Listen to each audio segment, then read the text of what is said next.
What do you think about Tezzeret, Koth? Like, Tezzeret and Koth seem like two more of the... Like, they'd probably have to be top 5, right? And Garruk Primal Hunter, maybe? I think Garruk Primal Hunter is probably 3rd for me. All right, so we're on. We have Ben Stark on the right, who apparently is on the play and leads off with Seachrome Coast. And he's got no champion, so... Ooh, wow, a Grand Abolisher. So already, Kevin's mana leagues are completely shut out. And Ben's got to be thinking Isolated Chapel. That usually is indicative of like a Solar Flare deck, you know? And it's not a Solar Flare deck, but the matchup is going to play out very similarly. Oh, no, all I mean is that Ben isn't going to know what's going on for sure yet, you know? Like he's going to be under some misinformation here. And Kevin does not have blue mana, but it's convenient for him that Ben has a Grand Abolisher in play because you don't need blue mana very much when... Crusader. Well, there he is. So let's see if he's actually... I mean, maybe he just has blue untapped. Like an untapped blue source? No, I guess he doesn't. He just doesn't have blue. He's stuck with Ponder in hand, but with only 11 blue sources in his deck. You can't really count on Ponder to fix your mana. Yeah.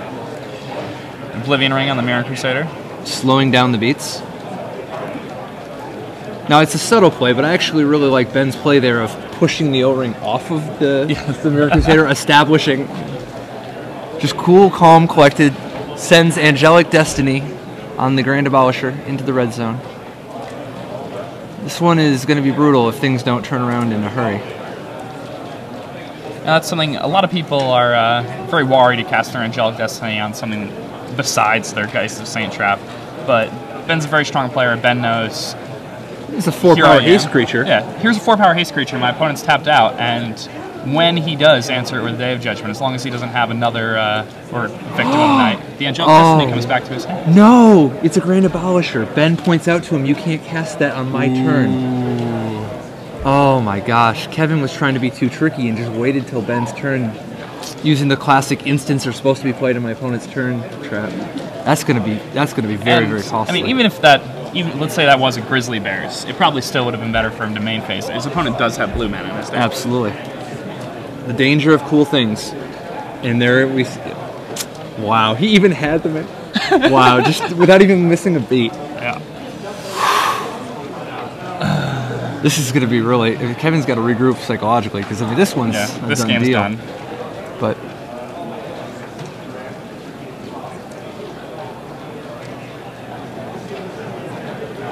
Kevin's just at 6, right? Like, this is lethal, right? Well, he's lethal anyway. Oh, no, he's... Yeah, I was going to say, because the Abolisher's 6 anyway, but he's going to have to chump. So it's Day of Judgment or no? Or bust. Kevin's at 4 now, I believe.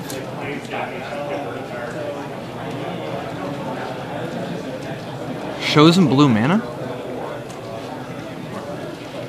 I mean, when you're this far behind, if you have a Day of Judgment in your hand, then... Oh, like... He's got a Metamorph. He's dead. Why show the blue mana? Oh.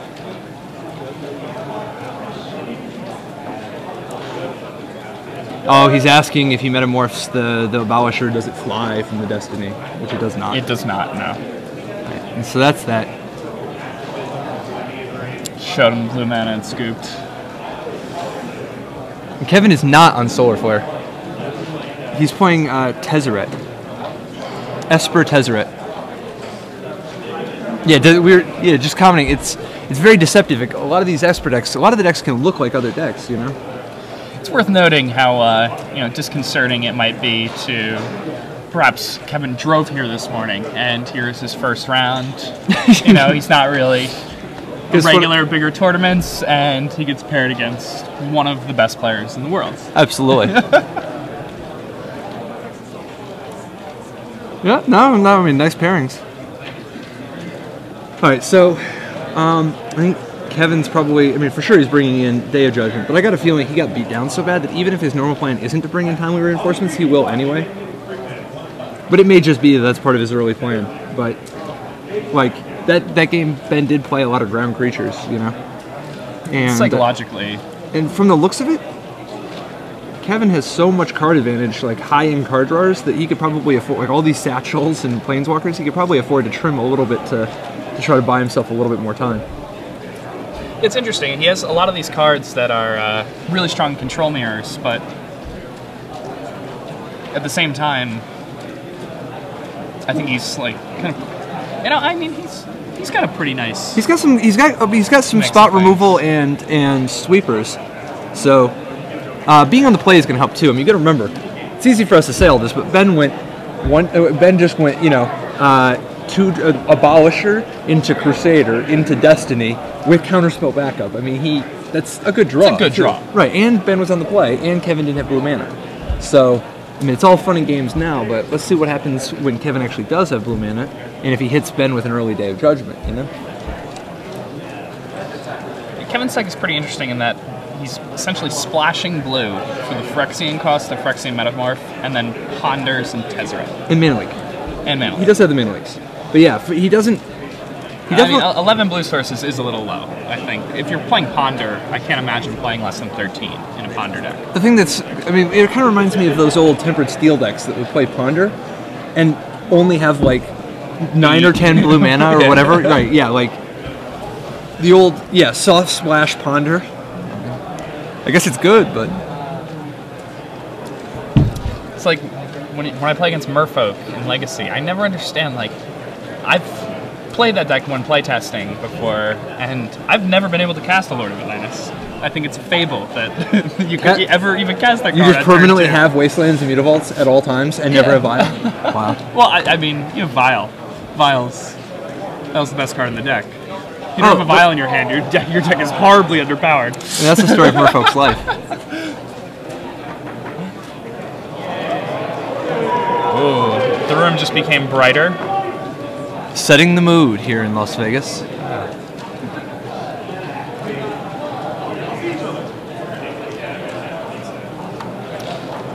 So, looking around, I'm interested to see how many other people... I mean, I wouldn't be surprised if there's a slightly higher increase of pros here in Las Vegas. I mean, a lot of people like to go to Vegas anyway, and a number of people are already here. Plus, it's the week before the GP, but... A lot of people might make a trip out of it. But some people might not want to, given how much traveling there is, in the very near future. All right, so this time Kevin will be starting. And definitely is representing blue mana out the gate this time. Ben keeping Gideon's Lawkeeper in, and presumably doesn't have any creatures on his board, and he wants to keep the beat down high enough. Yeah, I mean, especially on a draw, you really want a one-drop. Just being able to sneak it under the pressure. counter magic too. Yeah. Like he doesn't for sure know what Kevin's build is yet. He just knows that it's Esper,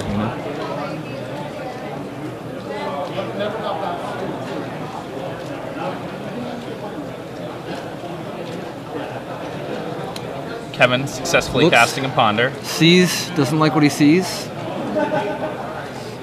Probably looking for more mana. Yeah, notice Kevin only has 25 land in his deck, which is kind of wild with 4 Nexus and a Ghost Quarter and a 3-color deck. So I said, it's definitely very ambitious, but... And we have Grand Abolisher. Wow, Kevin boarded in Negate. He really needs to be able to stop the Abolisher to turn those Negates on. I mean, Negate's not a bad card against Ben. He's got a lot of good targets. You just have to keep the Abolisher off the table or it's dead. Oh wow, he's got Mana Leak too. This is... Did he just pass again? Yeah, he doesn't have black this time. Yeah. No, as predicted, it's...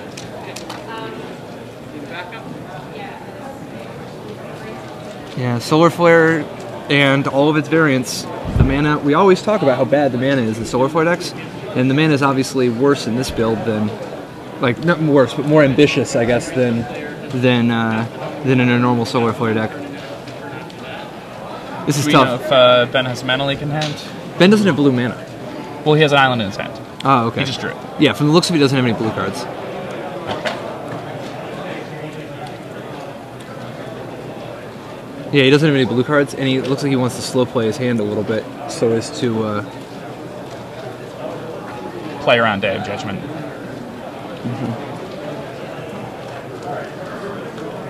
Like, he's already hitting him with a sword, you know? I like this play from Ben. Ben floats 2 mana. And now he's going to use his Moorland Haunt. Yeah. so he can continue applying pressure. The efficiency.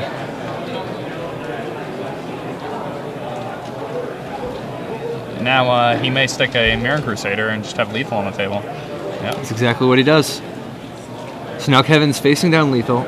You must have it. Oh, okay. Oh, so he is the man. He is going to leak, but that does signal he does not have the day. His hand is lots and lots of counterspells. He's going to have to pass the turn again. So I definitely don't love counter magic against these white aggro decks. It's tough. Like if you have enough spot removal, as long as you can consistently make your lane come into play untapped so that you can actually mana leak the early guys. But yeah, Mana Leak is a very good card, but it's a card that's significantly better when your opponent is casting more spells that cost 3 or 4 or 5. It's always interesting to see Ben Stark with the Sword of Feast and Famine and Mana Leak. You know, obviously he was, one of the first people playing Caw-Blade at the Caw-Blade's premier tournament, taking it all the way to the end. He won that Pro Tour, and supposedly he was handed the deck immediately before the tournament. Perhaps a few days before the tournament, and he had not played any Standard. That's what Brad told me. So. I mean, as a person who Ben played some games of Standard before the tournament, and Ben was one of the people. Ben actually had a great theory about the deck early on with regards to mulliganing. Like for instance, in the mirror, whenever they would face the mirror or the semi-mirror, like if they faced one of the Japanese players who had a similar deck, Ben's theory was that you should, if you're on the if you're on the draw, you mulligan, or just in general, you mulligan hands that don't have Stoneforge Mystic, Squadron Hawk, or Preordain. Which actually, I mean, and Ben, I guess it's over now. Ben takes it away, but as we said, but yeah, his theory was that you need to have a way to find one of your white creatures early, because if your hand is like Spell Pierce, Mana Leak, Jace, Day of Judgment, 3 land, most people would keep that hand. But it doesn't do what you need done in the mirror at all. And his aggressive mulliganing strategy ended up really paying off for him as he beat countless mirrors on his way to taking the title. He is a master.